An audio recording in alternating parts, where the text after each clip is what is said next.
ஏய் நில்லு. என்ன நீ பாட்டு ஏதோ திறந்த வீட்டுல நாய் வர மாதிரி நீ பாட்டு வந்துட்டே இருக்க? எங்க வந்த? இல்ல நீ அம்மா இருக்கும்போது அடிக்கடி வந்து உங்களெல்லாம் பார்த்துட்டு போவேன்.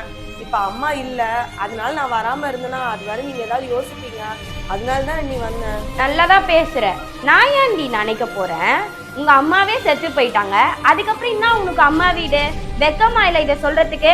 என்ன அப்படியே பேச்சு போட்டு உங்க அண்ணன் கிட்ட காசு பிடிங்கின்னு போலான்னு வந்தியா? ஐயோ நான் வந்தது தப்புதான் அண்ணி, நான் போயிடுறேன்.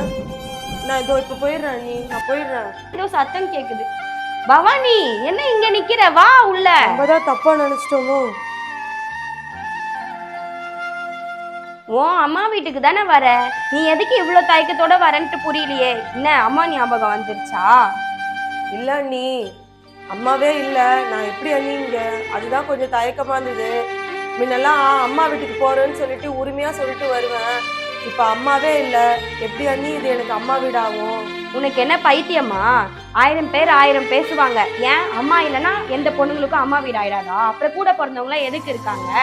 யாருன்னா பேசினாலும் பரவாயில்ல, நீ எப்பயும் போல இங்க வந்துட்டு போ. நீ வராம இருந்தாதான் உங்க அண்ணன் ரொம்ப கஷ்டப்படுவாரு. என்னம்மா இவ இப்படி இருக்கிறா? திருந்தவே மாட்டா.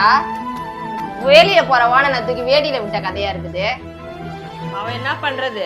அவங்க மாமியார் செத்தது கூட எல்லாத்தையும் இழுத்து போட்டு வேலை பார்த்துருவான். எதுக்கு தேவையில்லாத வேலை இவளுக்கு? வா சாப்பிட்டு போலாம், சமையல் ஆயிடுச்சு. வா. சரிங்க அண்ணி. அம்மா வாமா வா. அவளே சொல்ற ஆத்தா இல்லாம நான் எங்கேருந்து வர்றதுக்கு. தேவையில்லாம நீ வேற ஏன் இழுத்து விட்டுக்கிறேன்னு ஒன்னும் புரியல. ஒழுங்கா அம்மா சொல்றதை கேட்டு பொழைச்சிக்கிற வழிய பாரு. ஏமா நான் தெரியாம தான் கேக்குறேன். ஏன் அம்மா செத்துட்டா அது அம்மா வீடு ஆயிடாதா? இப்ப நீ செத்துட்டனா எனக்கும் அவளுக்கும் எந்த சம்மந்தம் இல்லைன்ட்டு ஆயிடுமா? இல்ல அவதான் என் தங்கச்சி இல்லைன்ட்டு ஆயிடுமா? பாத்தி அம்மா அவளுக்கு வாய.